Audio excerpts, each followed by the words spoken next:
Hello students, good morning. आज के lecture में हम पढ़ेंगे हार्मोनिक मीन, हरात्मक माध्य, जिसका सिंबल है स्मॉल एच। इससे पहले के मेरे लेक्चर में आपने गुणोत्तर माध्य पढ़ा था और ठीक उससे पहले आपने समांतर माध्य पढ़ा था। तो आज हम गणितीय माध्यों में जो तीसरा माध्य है हरात्मक माध्य, उसको पढ़ना चाहते हैं। और इसका क्या अर्थ है ये आपको भली भांति समझना है। इसकी गणना हम किस प्रकार से करें ये आपको समझना है। किसी श्रेणी के सभी पदों के व्युत्क्रमों रेसिप्रोकल्स के योग में पदों की संख्या का भाग देने पर प्राप्त मूल्य का व्युत्क्रम हरात्मक माध्य कहलाता है। डियर स्टूडेंट्स, आपने देखा कि ये परिभाषा इस प्रकार की है कि हमें इसमें व्युत्क्रम शब्द आ रहा है, और जब तक हमें व्युत्क्रम अर्थात रेसिप्रोकल का अर्थ पता नहीं होगा हम हरात्मक माध्य को भली भांति नहीं समझ पाएंगे। तो ये व्युत्क्रम क्या है ये भी अपने को समझना होगा।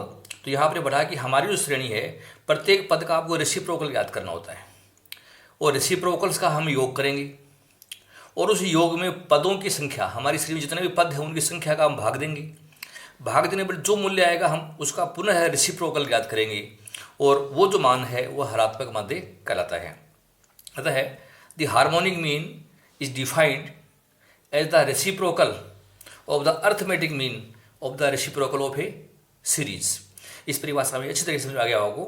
द हार्मोनिक मीन को हमने डिफाइन किया है reciprocal of arithmetic mean of the reciprocal of a series, अर्थात किसी श्रेणी के जो भी रेसिप्रोकल्स आपने याद किए हैं उनका समांतर माध्य निकालना है, और उस समांतर माध्य का पुनः रेसिप्रोकल निकाल ले तो हार्मोनिक मीन होता है। तो हमारी डेफिनेशन में बार बार शब्द आ रहा है रेसिप्रोकल्स।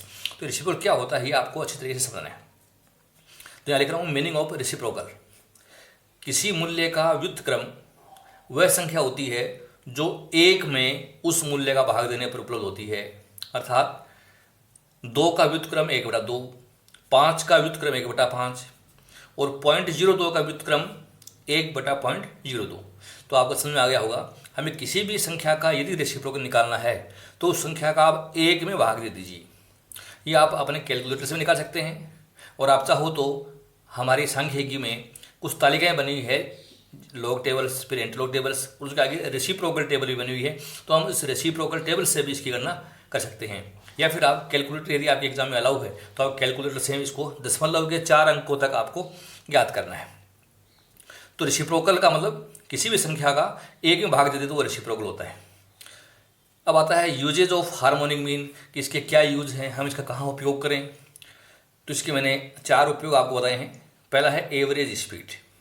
अगर आपको औसत गति ज्ञात करनी है, किसी वाहन की स्पीड दे रखी है आपको कि प्रथम 50 किलोमीटर इस स्पीड से चला, अगले 50 किलोमीटर इस स्पीड से चला, तो अगर हमें उसकी स्पीड दे रखी है और हमें अगर एवरेज स्पीड निकालनी है तो हमें समांतर माध्य नहीं निकालना है, बल्कि उसका हमें हरात्मक माध्य याद करना है।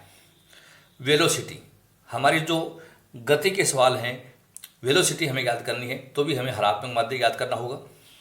Time, work and distance study की समय, काम और दूरी से संबंधित जो क्वेश्चन है वो भी आपको हरात्मक माध्य से याद करना है। मान लो मैं आपसे कहूँ कि ए एक काम को 10 दिन में करता है, बी उस काम को 15 दिन में करता है, सी उसी काम को 20 दिन में करता है, ये तीनों मिलकर समान रूप से काम करें तो बताइए काम कितने दिन में होगा। तो ऐसे जो क्वेश्चन आपके सामने आते हैं टाइम, वर्क और डिस्टेंस प्रॉब्लम्स के, ये हम हरात्मक माध्य से इनको हल करते हैं। कई बार हम किसी प्रकार की परचेज करते हैं, तो आप अगर अलग अलग मूल्यों पर अलग अलग मात्राएँ करें तो हमें हरात्मक माध्य निकालना होगा। ये purchase different quantities at different prices of A commodity, किसी वस्तु के अलग अलग मूल्यों पर आप अलग अलग मात्राएं खरीदते हैं तो हमें हरात्मक माध्य निकालना होगा। और अलग अलग मूल्यों पर आप सेम मात्रा खरीदें तो हमें समांतर माध्य निकालना होता है। मान लो मैं आपसे कहूँ कि आप इस दुकान पर गए और आपने किसी वस्तु के भाव पूछे, ठीक है, तो आप अलग अलग दुकानों पर गए, अलग अलग भाव मिले आपको, प्रत्येक दुकान से आपने 1-1 किलो माल खरीदा तो आपको समांतर माध्य निकालना है। और प्रत्येक दुकान से अगर मात्राएं आपने अलग अलग खरीद ली तो आपको हरात्मक माध्य निकालना होगा। तो मैंने लिखा है different quantities at different price पर आप परचेज करते हो तो आपको हरात्मक माध्य ज्ञात करना होता है। आज के लेक्चर में मैं ले रहा हूँ harmonic mean in individual series. अगर हमारी सीरीज व्यक्तिगत है तो हरात्मक माध्य हम कैसे ज्ञात करें, उसकी विधि है कि स्टेप्स दे रखे आपको। फर्स्ट स्टेप है प्रत्येक मूल्य का व्युत्क्रम ज्ञात करना है। अर्थात हमारी श्रेणी में जो भी मूल्य है हमें उसका रेसिप्रोकल निकालना है, और रेसिप्रोकल निकालने के लिए 1/x अर्थात 1 में उस संख्या का भाग देना है। स्टेप नंबर 2, सभी व्युत्क्रमों का योग करना है, अर्थात सिग्मा रेसिप्रोकल्स कर लेना है आपको। स्टेप नंबर 3, जो सिग्मा रेसिप्रोकल आपने ज्ञात किया है उनमें मदों की संख्या का भाग देना है, अर्थात sigma reciprocal x divided by n, ये काम करना आपको। प्राप्त मान का पुनः व्युत्क्रम ज्ञात करना, अर्थात आपने ये जो संख्या निकाल ली है इसका पुनः आपको रेसिप्रोकल ज्ञात करना है, और वो रेसिप्रोकल ही हमारा हार्मोनिक मीन होता है। तो इसका फॉर्मूला है व्यक्तिगत श्रेणी का harmonic mean equal to reciprocal sigma reciprocal x बटे n, अर्थात हमने सिग्मा रेसिप्रोकल x निकाल करके n का भाग देना है, और जो माध्य इसका आ गया उसका पुनः रेसिप्रोकल निकाल लें तो हरात्मक माध्य कहलाता है। Calculate harmonic mean from the following data. Size दे रखिए आपको 10, 15, 20 और 25।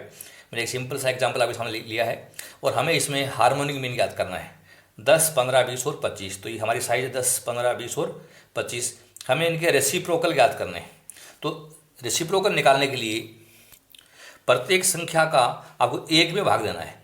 तो आप 10 का भाग 1 में दो, 1/10। तो 1/10 करते ही ये संख्या आएगी आपकी 0.100। मैंने इसको दशमलव के 4 अंकों में निकाल दिया है। अगला काम करना आपको 1 में आपको 15 का भाग देना है। आपने कैलकुलेटर से भाग दे लीजिए। भाग दिया हमने तो 0.0667, ये 15 का रेसिप्रोकल हो गया। आपको 20 का रेसिप्रोकल निकालना है तो 1/20, और 1/20 किया हमने तो यह 0.0500, और 1/25 रेसिप्रोकल आया 0.0400। आप चाहो तो ये हमें रेसिप्रोकल टेबल से भी ये गणना कर सकते हैं, लेकिन आपको बीकॉम और एमकॉम के एग्जाम में आपको कैलकुलेटर अलाउ है, तो आप आसानी से कैलकुलेटर से दशमलव के 4 अंकों में आप ये गणनाएं कर लीजिए।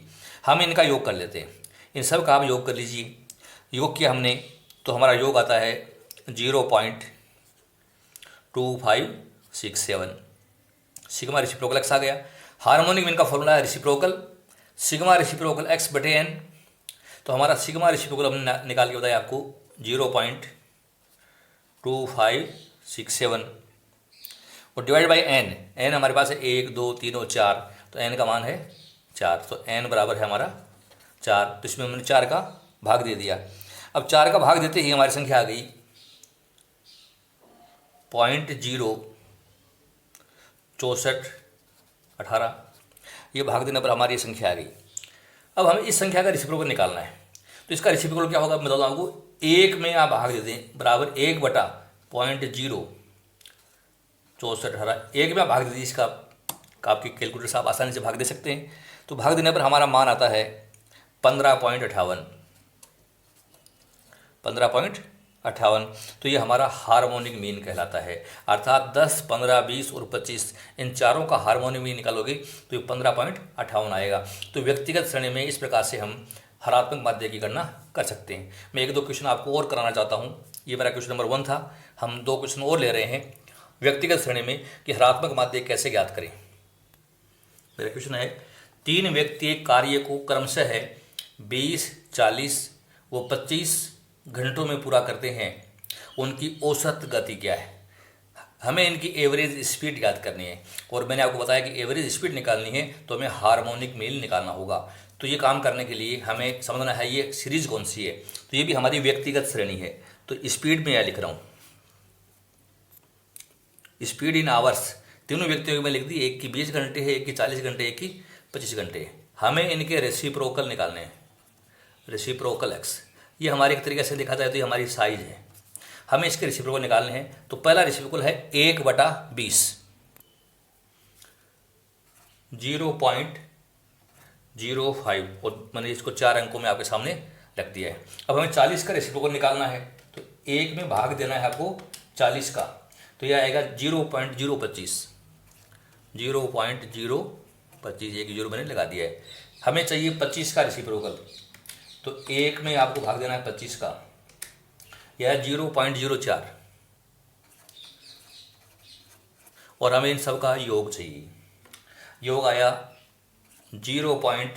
115, ये हमारा योग, इसको हम कहेंगे सिग्मा रेसिप्रोकल एक्स।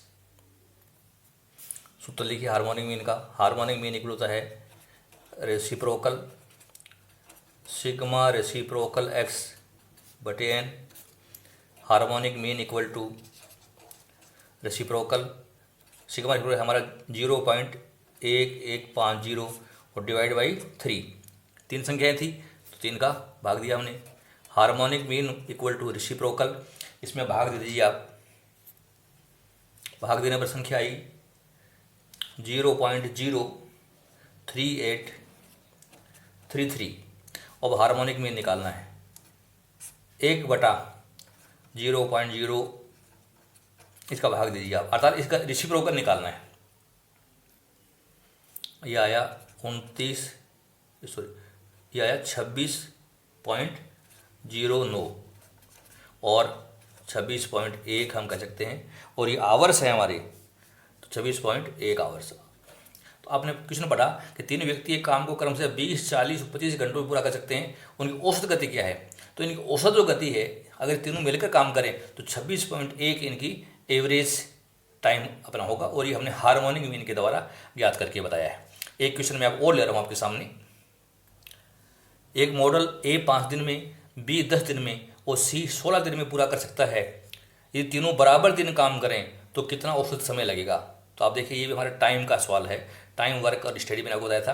तो ए 5 दिन में, बी 10 दिन में और सी 16 दिन में करता है। तो जब हम इसका सॉल्यूशन निकालें तो हमें औसत समय निकालना है अभी, तो ये हमें हार्मोनिक मीन निकालना है। तो ये टाइम दे रखा है अपने को डेज में, डेज ए के हैं 5, बी के हैं 10 और सी के हैं 16। तो ये हमारी साइज बन गई। हमें निकालने हैं रेसिप्रोकल एक्स, हमें इनके रेसिप्रोकल निकालने हैं। तो 1 में आप 5 का भाग दे दीजिए, हमारा रेसिप्रोकल आया 0.2, और मैंने ये स्टूडेंट 4 अंकों में लिख दिया है।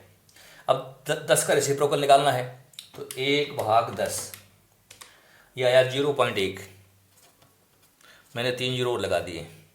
हमें 16 का रेसिप्रोकल चाहिए, तो 1 में भाग दे दीजिए आप 16 का, तो ये आया 0.0625। हमें इनका योग चाहिए, हमने योग कर दिया, योग आया 0.3625। हमें हार्मोनिक मीन निकालना है। रेसिप्रोकल सिग्मा रेसिप्रोकल एक्स बटे n, harmonic mean equal to reciprocal value put कर दीजिए 0.3625 बटे 3। 36-25 में आप भाग दीजिए 3 का, तो ये आता है harmonic mean equal to reciprocal 0.12083, और हार्मोनिक मीन इस संख्या का हमें रेसिप्रोकल चाहिए, तो 1 में इसका भाग दे दो आप, अर्थात 1/0.12083। 1 में भाग दिया मैंने 0.12083, तो ये मान आता है 8.27। 8.27, आगे 6 है इसमें, तो डेज हैं, या और कह सकते हैं इसको, और 8.28 डेज, राउंड फिगर में हम इसको यूँ कह सकते हैं। तो स्टूडेंट्स आपने देखा कि हार्मोनिक मीन व्यक्तिगत श्रेणी में हम निकाल सकते हैं। तो ये 4 उपयोग जो मैंने बताए थे, अगर ऐसा क्वेश्चन आपके सामने आता है तो आपको हार्मोनिक मीन की गणना करके दिखानी होती है। मेरे अगले लेक्चर में हार्मोनिक मीन हम डिस्क्रीट सीरीज में कैसे ज्ञात करें वो आपको पढ़ाऊंगा, और अगर हमारी सीरीज कंटिन्यूस सीरीज है तो कैसे हम हार्मोनिक मीन की गणना करें। तो आप मेरे लेक्चर्स जो है निरंतर देखते रहिए, वाच करते रहिए। अभी तक आप लोगों ने अपने साथियों में शेयर नहीं किया है तो मेरे लिंक शेयर कीजिए, और मेरे चैनल को आप सब्सक्राइब कीजिए। आपने लेक्चर सुना, बहुत बहुत धन्यवाद, थैंक यू सो मच।